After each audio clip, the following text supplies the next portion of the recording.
آپ کے ساتھ آج موجود ہیں سابق رکن صوبائی اسمبلی اور سینئر پولیٹیشین عنایت اللہ خان جدون. بہت شکریہ سر. وہ وزیر اعلیٰ جو جھاری کس پہ اپنی گاڑی سے جھنڈا اتار دیتے تھے کہ میں ہزارہ میں وزیر اعلیٰ نہیں ہوں اپنے گھر میں، تو کون تھے اقبال خان؟ جی، اقبال خان جدون میرے والد تو تھے، اس میں تو کوئی شک نہیں ہے کہ میری ان کے ساتھ جو نسبت ہے وہ باپ بیٹے کی ہے، لیکن وہ اس علاقے کی ایک سیاسی اور سماجی بہت بڑی شخصیت تھی، اور انہوں نے اپنا نام لوگوں کی، عوام کی خدمت سے پیدا کیا. پولیٹکس میں اس سے پہلے جو تھا، میں ہمیشہ اپنے چچا کے ساتھ رہا. میں ان کے ساتھ تمام الیکشنز میں تھا اور میں ان کے صف اول کے سپاہیوں میں سے تھا. میں نے تمام الیکشنز میں ان کا بھرپور ساتھ بھی دیا، تمام الیکشنز میں بھرپور کیمپین. ٹھیک ہے، جو بھی بھتیجوں کا کام ہوتا ہے. جی، ہمارے بزرگ رستے کہاں سے جدا ہو گئے؟ مشتاق غنی صاحب بھی نون لیگ کا ٹکٹ لینا چاہ رہے تھے اور میں بھی نون لیگ کا. چوائس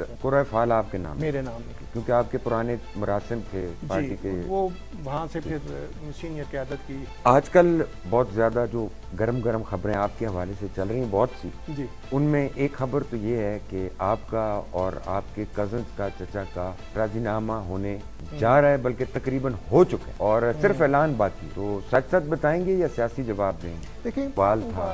آپ یہ ایکسپیکٹ کریں گے یہ چیز علی، بابر یا شمشیر میں آگے چلتی رہے گی، تو میرے خیال میں ایسا نہیں ہے، اور ایسی ایکسپیکٹیشن کرنی بھی نہیں چاہیے. ایسا نہیں ہوگا. حال میں ہی مسلم لیگ نون نے ٹکٹوں کے لیے اپلیکیشنز مانگی، آپ نے ٹکٹ کے لیے اپلائی نہیں کیا. پھر ٹکٹس کی میٹنگ ہوئی. میرے ذرائع یہ کہتے ہیں کہ آپ کو پارٹی کی ہائی کمانڈ کی جانب سے رابطہ. لوگ تو یہ بھی کہتے ہیں کہ سردار مہتاب کی اور مرتضیٰ کی اور امیر مقام کی جو مخالفت ہے، اس میں آپ کسی گروپنگ کا حصہ نہیں بننا چاہتے تھے، اس وجہ سے آپ. میں کیوں کسی گروپنگ کا حصہ بنوں؟ امیر مقام صوبائی صدر ہے، اپنے بیٹے کو انہوں نے بلدیاتی الیکشن میں کھڑا کیا تھا.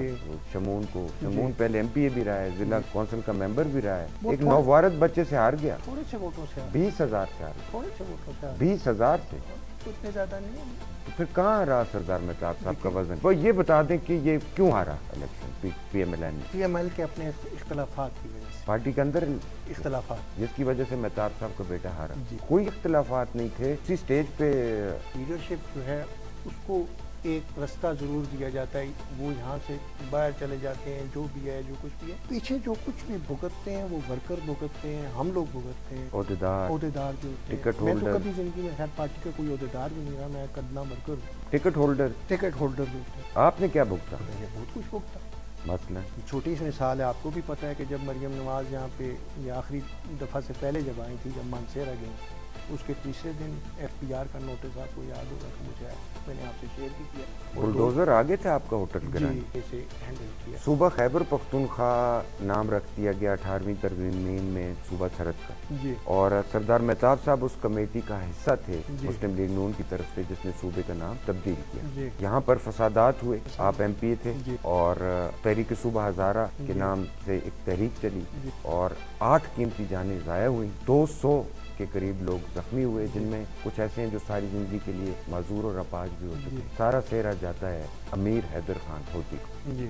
کیا یہ صحیح نہیں، موجودہ حالات جو ہیں، میں سمجھ رہا ہوں کہ اگر بیرسٹر جاوید عباسی صاحب بھی انڈیپینڈنٹ الیکشن لڑتے ہیں، جو کہ میرا خیال ہے کہ وہ لڑیں گے، اور مہتاب صاحب کے گروپ کے ظاہر ہے وہ تو آلریڈی حصہ ہے ہی ہیں، تو پھر مرتضیٰ صاحب کے لیے مشکل.